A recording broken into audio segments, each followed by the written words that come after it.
In this movie, we're going to learn how to get up and running with the tree banking system under the Perseids platform and the Arethusa editor. Now, if you're a student in Latin 101 here at the University of Nebraska, what you need to do to get started is to go to your Blackboard page for the class. You would be in Blackboard, find Elementary Latin, Latin 101 on your course listing, go there, and then select Course Documents on the left side of the page in this sidebar. Now, if you can't see the particular button, it's because it's kind of in this hidden mode. So you see the little arrow pointing to the right. Click it, and you'll have more choices, one of which is Course Documents. Go to Course Documents, and there's a folder there called Tree Banking Materials. Now, if you click here, you'll find various things, but right now there's only a single link. This link is the exercise in which you're first going to confront doing your own dependency analyses, making your own trees of the sentences from the book. Now, what you need to do to get started here is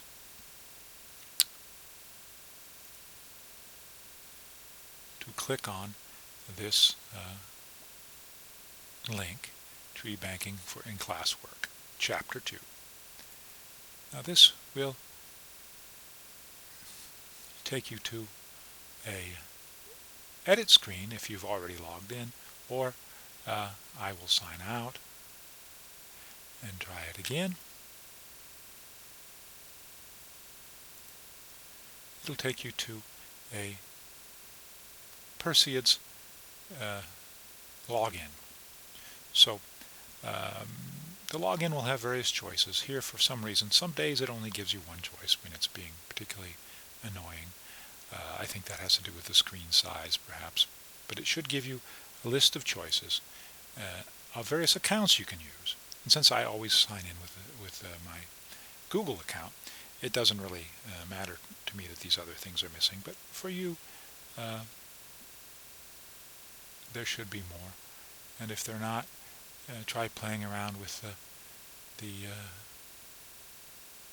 screen size, or let me know and I'll find out what's going on.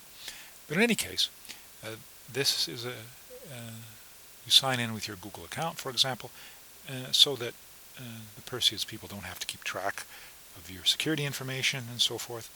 They don't have to keep track of your passwords. The Google takes care of that and just passes a message.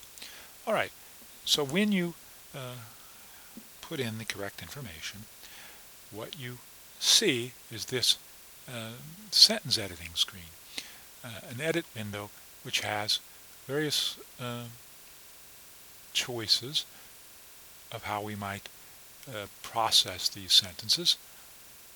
Across the top, it has the sentences down the left, and then it has more useful functions up here to the right. So, what we want to do is begin to edit. And so, to do this, we just choose a sentence.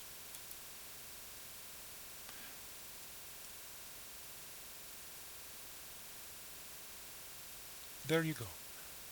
We have a sentence chosen. I've switched windows for no particular reason, just because I had a file already working. But you don't need to do that. You can stay in the same window, and you see sentence number 1 in front of you. Now, the first thing we need to do is analyze each of these words morphologically. Now, these tabs over on the right-hand side allow us to do various things. Morphological analysis, a analysis of syntactic relationships, insert ellipses, search, check our history, check for comments, and so forth. All right, so the first thing we're going to do is select a word and use that word as the basis of a morphological analysis, to give that word a morphological analysis. Now notice that I'm moving, and you see the highlighting moving across from left to right, from right to left. And you see at the bottom of the screen W's and E's appearing. Well, that's because these are hotkeys. W moves from left to right, and E, if you press E, it moves it back the other way. All right, so the first thing we do here then is we have to provide a full morphological analysis for the word. This is the case in the first year of Latin. We have the computer set so that it doesn't give you any morphological information. Now in later semesters, if you continue with Latin, we will allow the setting that lets the computer give you morphological hints and say this is the possibility. It could be this word or that word. Make your choice. This can be very useful when we're reading primary Latin texts. But for right now, you need to learn the basics of Latin morphology and demonstrate that you have learned them. And for this reason, we have shut off the morphological tips and hints, and you have to supply all the information. So you highlight each word. Here, Agricola. You go and you click on Create New Form on the right, and you're given a lemma. You have to supply the lemma or dictionary form. Now here it just so happens that Agricola is the lemma of Agricola. So I'm going to leave it as it is, even though it's capitalized, and normally Latin words would not be capitalized as a dictionary entry. But the rule for this class, this semester, is don't change a lemma unless you absolutely have to. Don't change anything. Leave it alone. Minimize the amount of typing that you need to do. All right, we're asked about part of speech. Now, I could open the pull-down menu, and it would give me the list of legitimate parts of speech, or since I know that this is a noun, I hit N on my keyboard as a shortcut key, and noun is filled in, and then the category is pertinent to a noun. Then I hit the tab space, and it asks for number. I could open the pull-down menu and see what number. Oh, I get it, singular or plural. Or I could, as in gender, simply press the first letter of the word. Here, an M gives me masculine, and I happen to know it's nominative, and I've inserted all the information to the best of my ability. Now here is very important that you hit save. Now you've saved your analysis to this little window up here.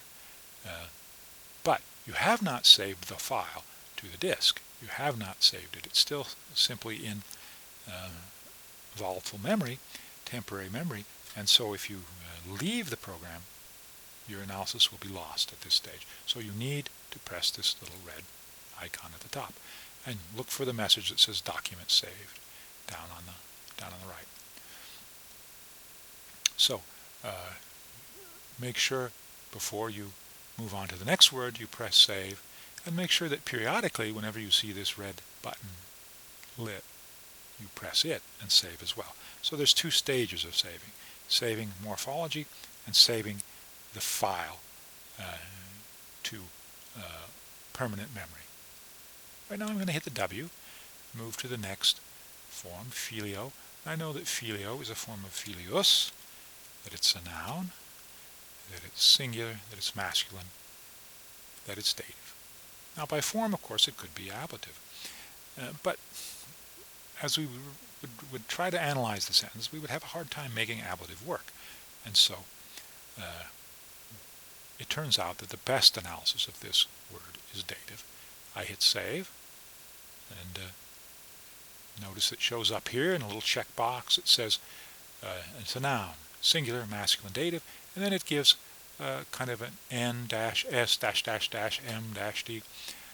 This is the information here stored in a format that's more compressed for the computer file itself. So this is the way the computer sees it at the level of XML code. And over here, there's a little tag identifying who supplied this morphological analysis. Was it the computer that supplied it? Was it a user? Was it already in the file when it was imported, and so forth?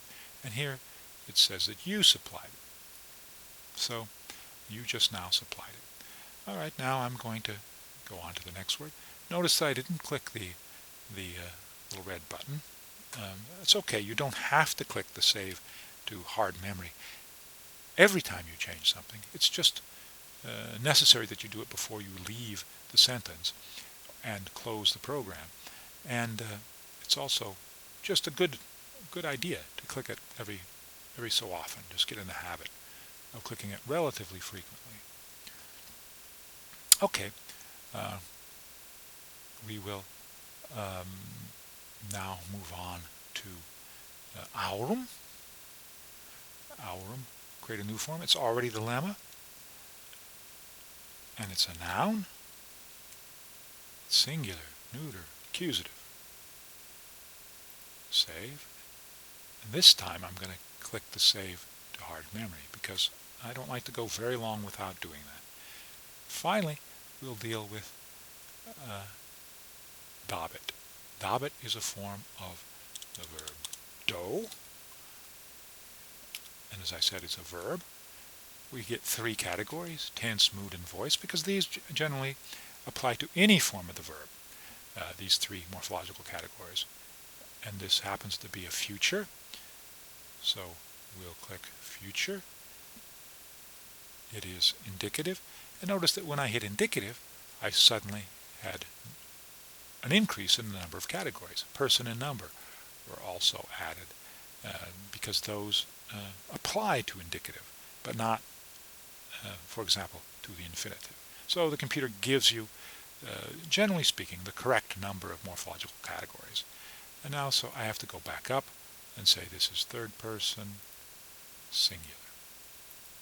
Then I hit save and save.